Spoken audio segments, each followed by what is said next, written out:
just for a second, pretend that I'm not your dad. I want you to tell me what you really think of me. Welcome to MsMojo, and today we'll be counting down our picks for the top 10 times That 70s Show got serious. Listen, you want to go get a beer? Yeah. For this list, we'll be going over the occasions during the sitcom That 70s Show in which serious subject matter took the forefront. If there's a serious That 70s Show moment whose absence makes you want to put your foot in our arses, please let us know in the comments. Number 10. Kelso breaks up with Jackie. And you said that I'd never be able to support you because I wasn't smart enough. And you're always putting me down like that. And it makes me feel bad about myself. Michael Kelso and Jackie Burkhart have one of the most tumultuous relationships on That 70s Show. Whilst they've broken up and gotten back together multiple times, and although it was tempting to choose when Jackie broke up with Kelso, the inverse is arguably more serious. When the couple is arguing over their respective cheating, Kelso shows up to Jackie's room and tells her that he's realised that he was unfaithful because Jackie puts him down so much. That's the dumbest thing I've ever heard. Just like that. He goes on to decide that they should break up because he can't be with someone who makes him feel bad about himself. Michael, what are you saying? I'm saying that we're not right for each other because you make me feel bad. Kelso may be an idiot, but even he can see that he deserves someone who will lift him up instead. Number 9. Jackie says, "I don't love you." The thing is, I'm really sorry. Yeah, you said that already. Speaking of Jackie's relationships, her time with Stephen Hyde isn't free of heartbreak either. After Hyde catches Jackie apparently in Kelso's arms, he sleeps with someone else. Although he does admit this to her, Jackie breaks up with him. This scene alone is a real gut punch, but the follow-up hits even harder. God, just do me a favor and leave me alone. Whatever. After trying to apologize again, Hyde admits that he loves Jackie. While it clearly affects her, she doubles down and tells him she doesn't love him back. Jackie. I love you.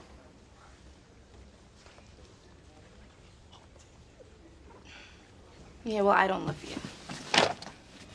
The acting from Mila Kunis and Danny Masterson is fantastic here and is some of the best in the series. Number 8.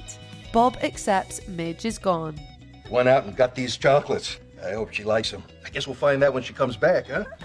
Bob Pinciati, Donna's dad, is kind of a goofy, lovable doofus. However, even he gets a serious storyline. When his wife Midge finally leaves him, Bob is unable to accept it. He remains in denial, making remarks throughout the episode about her coming back, even buying her gifts. Ultimately, it falls to Red Foreman to set him straight. These chocolates are for Midge, Bob. They're for Midge? Fine. Let's give them to Midge. Here you go, Midge. Although Bob is at first sure it's just his neighbour being mean as usual, he eventually says that he knows Midge isn't coming back. She's not coming back, is she?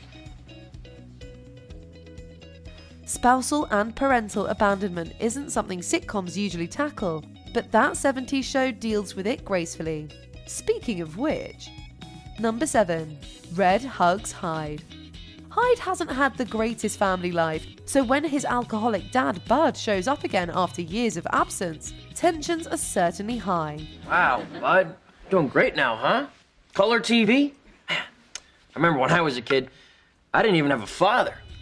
While Kitty tries to get them to get along, Red is more critical, particularly when he sees Hyde hand money over to Bud to help him with rent.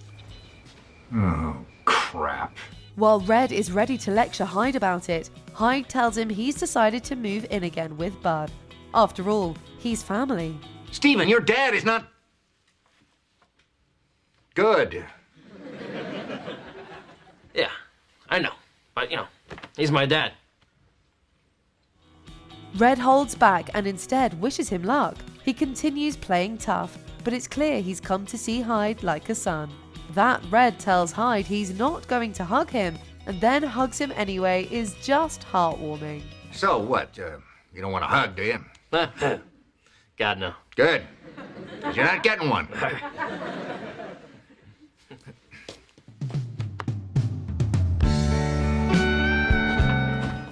Number 6. Eric has to stay. After Red has a heart attack, he can't support his family the way he used to. With Eric poised to leave for college, Kitty must work more shifts to make ends meet. Oh, God, I'm late for work. What, you're working tonight? Well, honey, nights can be our busiest time. Lots of people stroke out after a big salty dinner. Eric is sure his parents are trying to guilt him into staying. Down in the basement, he vents to Donna, becoming increasingly emotional as he yells about how much he needs to leave. They can't do this to me. They cannot do this to me. I gotta get out of here. Of all the people in the history of the world that have ever had to get anywhere, it is me having to get the hell out of here! I have to go! But ultimately, he decides he needs to stay to help his family. I have to stay. Overwhelmed that he's given up his dreams, he just wants to hold Donna. The scene runs the gamut of emotions and Topher Grace absolutely kills it. I think I know something that might make you feel better. Hey, can we just sit for a while? Number 5. Fez experiences racism. They love me. See, there's nothing to worry about. Great, then we should get going. Oh, don't go. Oh, it's such a pleasure having someone so exotic in our home.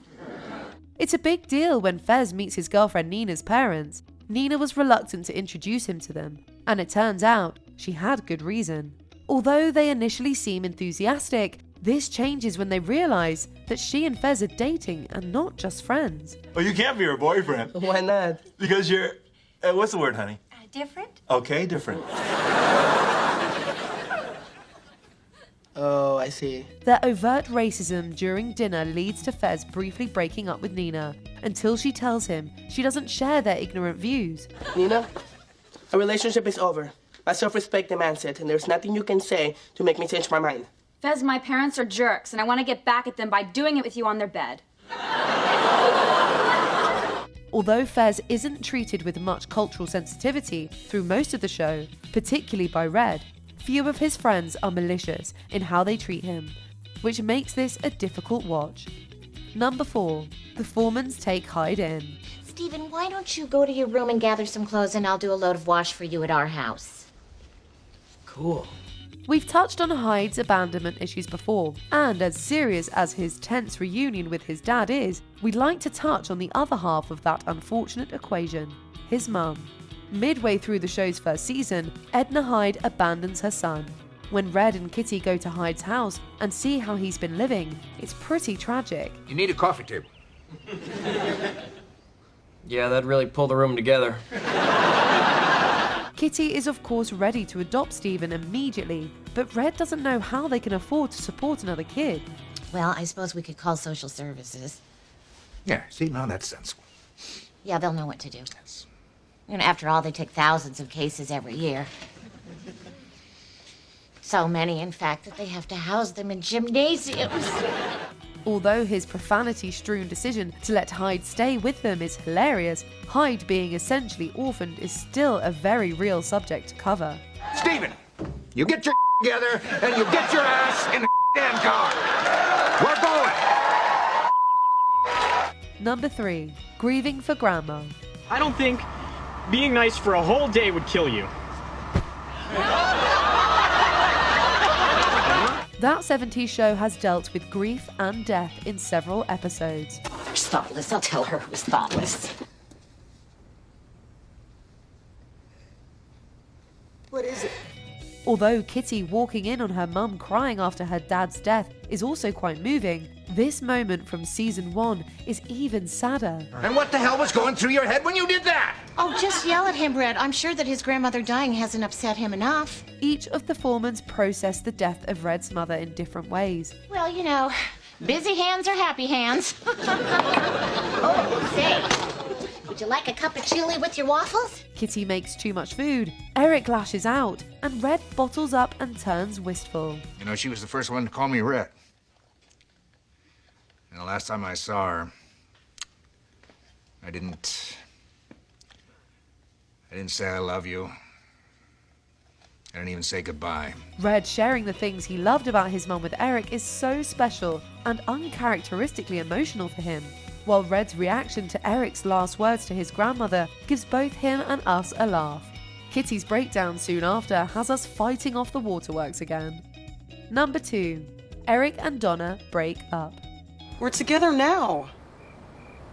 Isn't that enough? No! Let's be clear. If this were purely a list of the saddest moments in that 70s show, this could easily be number 1.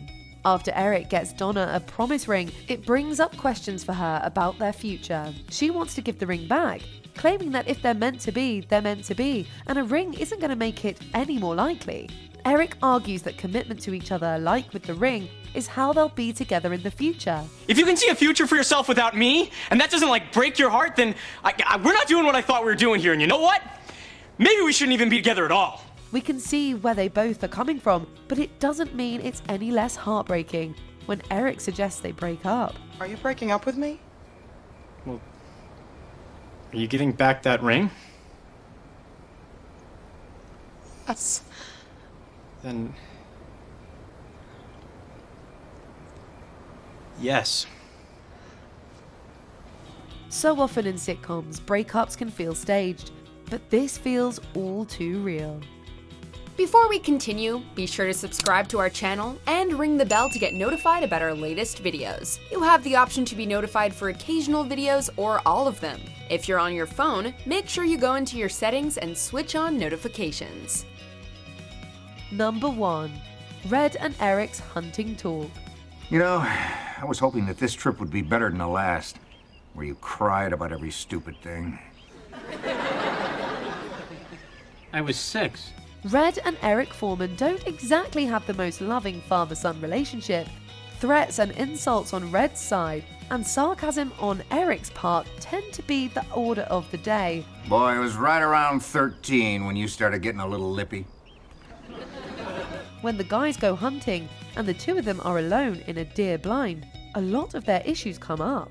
Red eventually asks Eric to tell him what he thinks of him. Eric replies that he believes Red feels pushed around by life, and that by being hard on his son, that Eric will have fewer difficulties later in life like he has. I think you're angry because life didn't turn out exactly the way you wanted it to. And, maybe you think if you yell at me, I won't let life push me around too. It's a rare moment of honesty between them, and it helps their dynamic feel very authentic, and somehow just as loving as their rare moments of affection. Do you agree with our picks? Check out this other recent clip from MsMojo and be sure to subscribe and ring the bell to be notified about our latest videos.